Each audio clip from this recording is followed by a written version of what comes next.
দিন যে সন্ধ্যা হয়েছে, আমরা এখানে দেখতে পাচ্ছি ফুটপাতে একটি চেয়ার দেখতে পাচ্ছি, খুব সুন্দর নকশা করে একটি চেয়ার আমরা দেখতে পাচ্ছি। আপনারা দেখতে পাচ্ছেন যে সেটটি কার, এই সেটটির মালিককে আমরা ঠিক আসলে বুঝতে পারছি না। দিন যে রাত হলো, এই চেয়ারের মালিককে আমরা সেই মালিককে খুঁজে বের করতে চাই। আপনি এই চেয়ারের মালিক? আপনি তো এটি এখানে কেন? আমি ভাই সকাল থেকে ঢাকা, সকাল 4:30 থেকে এদিকে আসেন। এই চেয়ারটির মালিক আপনি? আমি। কত লক্ষ টাকা নিয়েছে? আমার 90,000 টাকা খরচ হয়েছে। 90,000 টাকা খরচ করে সেটটি বানিয়েছেন। একটু এই পাশে যান। 90,000 টাকা করে খরচা করে সেটটি বানিয়েছেন, তাহলে সেটটি থাকবে কোনো এক জায়গায় ভালো প্রতিষ্ঠানে, তাহলে ফুটপাতে কেন সেটটি? স্যার আমি তো অনেক সকাল থেকে অপেক্ষা করতেছি, একজনে এক এক কথা বলতেছে। বুঝলাম না, কার জন্য অপেক্ষা করছেন? আমি ডক্টর ইউনূস সাহেবের জন্য এটা আমি নিয়ে আসছি উপহার দেওয়ার জন্য। ও আচ্ছা আচ্ছা, তত্ত্বাবধায়ক সরকার ডক্টর ইউনূস স্যারের জন্য সেটটি গিফট নিয়ে আসছেন। জি। কোথা থেকে নিয়ে আসছেন? জামালপুর থেকে নিয়ে আসছি। জামালপুর থেকে। দেখেন, জামালপুর থেকে এই সেটটি গিফট নিয়ে আসছে।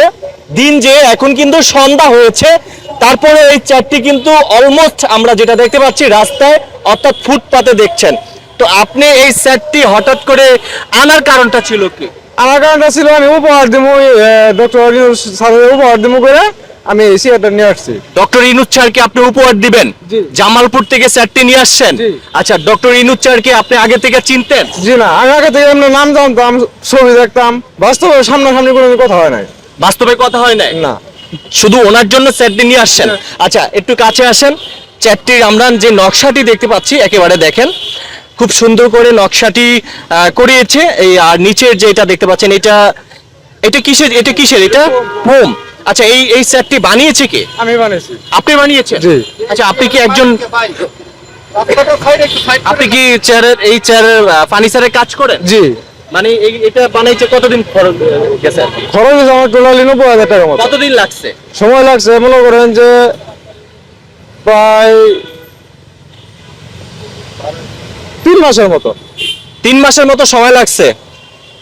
এখানে কিছুটা নিশ্চয়ই বুঝতে পারছেন ওনার কথা। তো ডক্টর ইউনূস স্যারকে আপনি কবে থেকে চিনেন?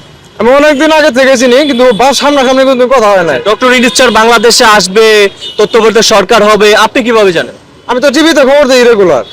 উনি তো রিসেন্ট, ওনাকে মানুষজন চিনতে পেরেছে, কিন্তু 3 মাস আগে আপনি কিভাবে জানেন? আমি তো ওনার ব্যাংকে থেকে লোন নিতাম, লেনদেন করতাম গ্রামীণ এখানে ব্যাংকে। কিছু পয়েন্ট আছে। আপনি বলছেন যে 3 মাস আগে থেকে সেটটি বানাচ্ছেন ডক্টর ইউনূস স্যারের জন্য, কিন্তু তিনি তো অনেক বছর আগে বাংলাদেশ ছেড়ে চলে গেছেন, কিন্তু উনি তো আসছে প্রায় 1 সপ্তাহ হয়েছে। আমি তো 3 মাস আগে চেয়ারে একবার ক্লিয়ার করি নাই, অনেক কাজ বাকি ছিল।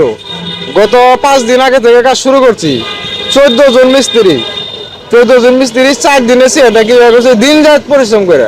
দিন রাত পরিশ্রম করে। কিন্তু এখানে অনেকেই প্রশ্ন করবে যে 3 মাস আগে ডক্টর ইউনূস স্যারের জন্য আপনি স্যার কিভাবে বানান? এতে আপনি কিন্তু নিশ্চয়ই বুঝতে পারছেন। না, আমি তো চেয়ার তো আমার কাজ মনে করেন পায়ের কিছু কাজ করা ছিল, হাঁসের কিছু কাজ করা ছিল, ক্লিয়ার করা ছিল না। আমি তো আপনাকে সেই প্রশ্নটা করছি যে ডক্টর ইউনূস স্যার বাংলাদেশে আসবে কিভাবে, বা তিনি কেন আসবে, আপনি কিভাবে জানেন? না, আমি তো ওইভাবে জানি না। আমি চেয়ার তো মনে করেন যে কাজ করছি, একটা চেয়ার কাজ করছি যে আমি একটা চেয়ার বানাবো আমার মন মতো। আচ্ছা, ওনার কথার কিছু বোঝেন আপনারা?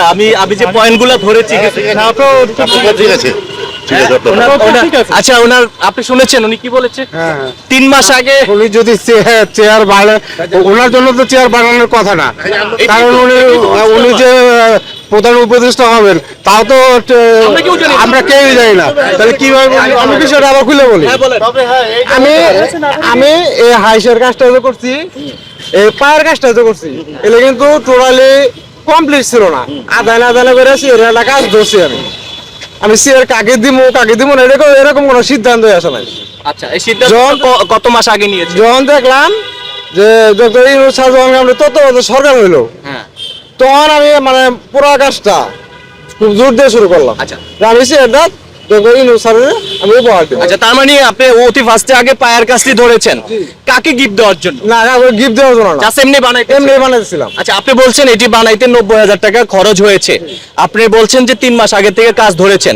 তো আজকে আমরা যেটা দেখতে পাচ্ছি, এখানে নিয়ে আসলেন, ঠিক দিন যে রাত হলো, তারপরে সেটটি কিন্তু ফুটপাতে রয়েছে। যদি এই সেটটি গ্রহণ না করে, তাহলে আপনি এই সেটটি তো নিয়ে যাবেন জামালপুর? না, নিয়ে যাওয়া সম্ভব না। তাহলে কি করবেন? পুরা দেবো। পুড়ে ফেলবেন? নগদ।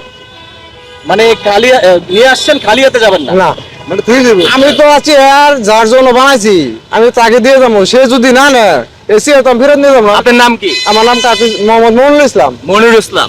আচ্ছা, আমরা একটি সাইনবোর্ড দেখলাম কিছুক্ষণ আগে, এই সাইনবোর্ডটি বানিয়েছেন আপনি না? জি। আচ্ছা, সাইনবোর্ডটি দেখতে পাচ্ছেন।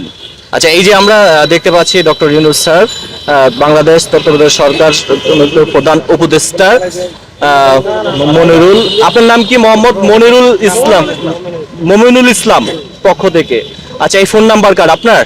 আচ্ছা, ঠিক আছে। তো দর্শক, আপনারা ভিডিওটি দেখলেন, ভিডিওটি সম্পর্কে মতামত জানাবেন, সবাই ভিডিওটি শেয়ার করে দিবেন। দেখতে পাচ্ছেন যে এত সুন্দর রাজকীয় একটি চেয়ার, এটি হচ্ছে ডক্টর ইউনূস স্যারের জন্য কিন্তু জামালপুর থেকে কিন্তু এই সেটটি নিয়ে এসেছেন। এই যে দেখতে পাচ্ছেন এই ভাই,